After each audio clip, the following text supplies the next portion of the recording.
قاضی امین صاحب نے یہ بھی کہا کہ تجاوزات پر مسجد کی تعمیر غیر اسلامی ہے. اگر اس کے لیے اجازت ہی حاصل نہیں کی گئی تو وہ مسجد قانونی کیسے ہو گئی؟ اس کو گرایا جانا غیر قانونی کیسے ہو گیا؟ تو کیا وہی سپریم کورٹ ان تمام قوانین اور ضوابط کو نظر انداز کرے گی کسی بھی چیلنج پٹیشن میں جن کا ذکر عمر گیلانی نے اور جن کا ذکر اسلام آباد ہائی کورٹ نے اپنے فیصلے میں کیا ہے؟ السلام علیکم دوستو، آپ دیکھ رہے ہیں امتیاز گل یوٹیوب. آج ہم آپ کے سامنے ایک سوال رکھ رہے ہیں اور وہ سوال ہے، کیا پاکستان تبدیل ہو رہا ہے قانونی لحاظ سے، آئینی لحاظ سے؟ کیا پاکستان کی اعلیٰ عدلیہ ایک نئی تاریخ رقم کر رہی ہے پاکستان میں رول آف لاء یعنی قانون کی حکمرانی کے حوالے سے؟ اور یہ کہ قانون کی حکمرانی اگر ہوتی ہے تو اس کے پھر مضمرات کیا ہیں پاکستان کی سول ملٹری اسٹیبلشمنٹ کے لیے، بیوروکریسی کے لیے، سیاستدانوں کے لیے، ہم سب آپ کے لیے. تو جناب یہ ہمارا آج کا موضوع ہے اور اسی لیے ہم آپ کو دسمبر 2021 اور جنوری 2022 میں ہونے والے چند واقعات کی طرف توجہ آپ کی دلائیں گے، آپ کو سوچنے پہ مجبور کرنے کے لیے کہ کیا پاکستان کے لیے یہ تبدیلی ممکن ہے. پاکستان میں رول آف لاء کی طرف قدم بڑھاتے ہوئے جو کچھ ہمارے جج صاحبان کہہ رہے ہیں، کیا اس پہ عمل بھی ہوگا؟ تو جناب ہوا یہ کہ دسمبر کے شروع میں کراچی میں غیر قانونی طور پہ جو تعمیر ہوئے تھے نسلہ ٹاور اور تجوری ٹاور، سپریم کورٹ نے ان کو مسمار کرنے کا حکم دیا کیونکہ یہ غیر قانونی تھے. ان کے لیے بڑی مینوورنگ کر کے اجازتیں حاصل کی گئی تھیں. اس کے بعد اس ماہ کے شروع میں سپریم کورٹ ہی نے کڈنی ہل پارک میں اور طارق روڈ پہ قائم 2 مساجد کو مسمار کرنے کا، ختم کرنے کا حکم دیا کیونکہ یہ بھی غیر قانونی تھی. اور اس حوالے سے چیف جسٹس گلزار احمد خان نے بڑے دلچسپ ریمارکس بھی دیے. انہوں نے یہ کہا کہ کسی کو اختیار نہیں ہے پبلک کے لیے مخصوص مقامات کو لیز پر دینے کے لیے یا وہاں پہ مسجد قائم کرنے کے لیے. ساتھ میں انہوں نے یہ کہا کہ یہ عبادت گاہیں نہیں ہیں بلکہ اقامت گاہیں ہیں مخصوص لوگوں کی، اور یہ لوگ نہ بل دیتے ہیں نہ کرائے دیتے ہیں اور آ کے غیر قانونی قبضے کر لیتے ہیں. زمین پر قبضہ کرنا ہو تو قبر بنا لیتے ہیں، جھنڈے لگا لیتے ہیں لوگوں کو یہ تاثر دینے کے لیے کہ یہ کسی بزرگ کا مقبرہ ہے یا جائے تدفین ہے. جسٹس گلزار کے ساتھ ہی قاضی امین نے بھی کچھ ایسی ہی بات کہی جنوری کے اوائل میں، اور نے یہ کہا کہ مدنی مسجد اور الفتح مسجد کے حوالے سے جو فیصلہ ہے وہ واپس نہیں ہوگا، کیونکہ اگر ہم نے فیصلے واپس لینے شروع کر دیے تو اتنے طویل عرصے پر محیط جو پیشیاں اور سماعتیں ہوتی ہیں ان کا فائدہ کیا ہے. قاضی امین صاحب نے یہ بھی کہا کہ تجاوزات پر مسجد کی تعمیر غیر اسلامی ہے.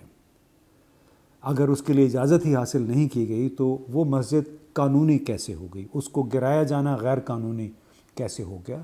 ایک غیر معمولی انہوں نے فیصلے لیے اور کہا کہ ان مسجدوں کو گرائے. اگرچہ ابھی کافی مزاحمت اور پیش آ رہی ہے کراچی کی مسجدوں کے حوالے سے، لیکن ایک فیصلہ بہرحال ایک عدالت نے کیا.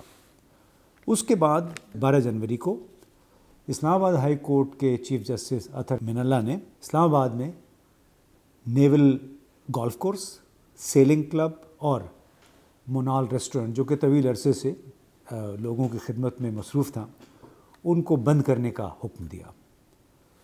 نیول گولف کورس کوئی 8000 کنال پہ مشتمل جگہ ہے اور یہاں گرین ایریا میں ہے، مارگلا کی پہاڑیوں کے دامن میں، اور یہاں پہ نیوی نے اپنا گولف کلب بنایا ہوا تھا. وہاں پہ ریسٹورنٹ بھی تھا، تو سب لوگ اچھی زندگی انجوائے کر رہے تھے، لیکن ابھی اس کو سیل کر دیا گیا ہے. اور اس کے لیے سی ڈی اے نے توجہ دلائی، یعنی کیپٹل ڈیولپمنٹ اتھارٹی کے چیئرمین نے، کہ اس طرح کے بہت ساری اور جگہیں ہیں جہاں پہ قبضے ہوئے ہیں. انہوں نے اسلام آباد ہائی کورٹ کو بتایا. سپریم کورٹ میں بھی ان کی یہی استدعا تھی. اب جسٹس اطہر من اللہ نے اپنے فیصلے میں، جو کہ گولف کورس اور سیلنگ کلب کے حوالے سے تھا، اس میں یہ کہا کہ سی ڈی اے آرڈیننس 1960 اسلام آباد کی تمام جتنی بھی جائیداد ہے، زمینیں ہیں، اس کے لیے وہ مؤثر تھا، اور اس کے بعد، اس سے پہلے کے جتنے بھی قوانین تھے یا ان کے تحت اگر کوئی زمینیں پلاٹوں پہ قبضہ کیا گیا تھا، وہ اب غیر مؤثر ہو چکا ہے. یعنی انہوں نے سیکرٹری دفاع کی یہ استدعا نہیں سنی کہ اگر منال تھا یا کچھ دوسری جگہیں جہاں پہ فوج یا دوسرے ادارے بیٹھے ہوئے ہیں، انہوں نے 1912 یا 1920 کے کسی ایکٹ کے تحت، انگریزوں کے زمانے کے ایکٹ کے تحت وہ زمینیں حاصل کی ہوئی ہیں.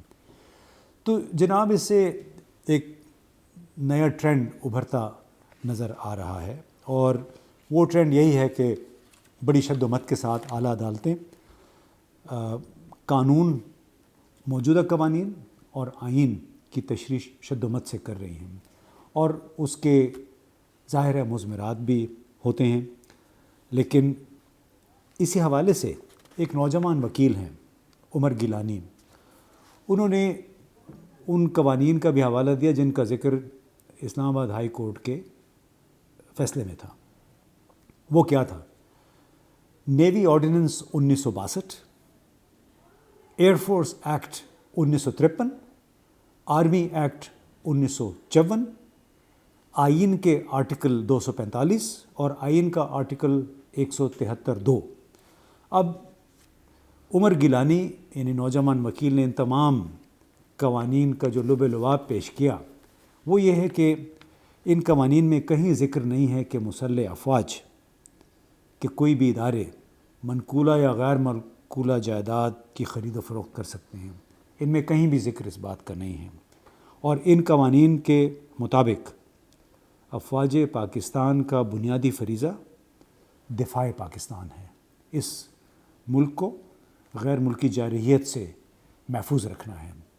یا اگر سول انتظامیہ یعنی صوبائی حکومت یا وفاقی حکومت انہیں ریکویسٹ کرے کہ آپ آ کے ہمیں مدد دیں، لا اینڈ آرڈر کی سچویشن ہو جاتی ہے یا کوئی آفات آ جاتی ہے جیسے سیلاب ہے یا زلزلہ ہے، تو اس سے کہ ہونے والے نقصانات سے ریسکیو میں مدد دینے کے لیے فوج کو بلایا جا سکتا ہے. اس کے علاوہ ان قوانین میں جن کا ہم نے ذکر کیا، یعنی army act 1954، air force act 1953 اور نیوی آرڈیننس 1962، ان کے تحت یہ ادارے جائیداد کی خرید و فروخت کے مجاز نہیں ہیں. تو جناب اس لحاظ سے یہ ایک بڑی دلچسپ صورتحال پیدا ہو گئی ہے کہ کیا ہماری عدالتیں ایک پیرلل اسٹیبلشمنٹ کے طور پہ ابھر رہی ہیں، اور انہیں سالہ سال سے جو کام چل رہے تھے بغیر کسی چیلنج کے، ان کو اب انہوں نے چیلنج کرنا شروع کر دیا ہے. اسی لیے اب سوال یہ پیدا ہوتا ہے کہ تمام سیکیورٹی اداروں کے لیے اسلام آباد ہائی کورٹ کے فیصلے کے مضمرات کیا ہیں. مسلح افواج کے براہ راست کنٹرول میں جو سرکاری جائیدادیں ہیں یا کاروباری ادارے ہیں، ان کا اب کیا مستقبل ہوگا، کیونکہ ڈی ایچ اے کے حوالے سے بھی دونوں عدالتوں نے یہ کہا کہ یہاں پہ کاروباری سرگرمیاں نہیں ہو سکتی ہیں. اور کیا اسلام آباد ہائی کورٹ کا شروع کیا گیا جو عمل ہے، یعنی چیلنج کرنے کا سیکیورٹی اداروں کی طرف سے جائیداد اور کمرشل اداروں کو چلانے کے لیے، وہ باقی نئے جج جاری رکھ سکیں گے؟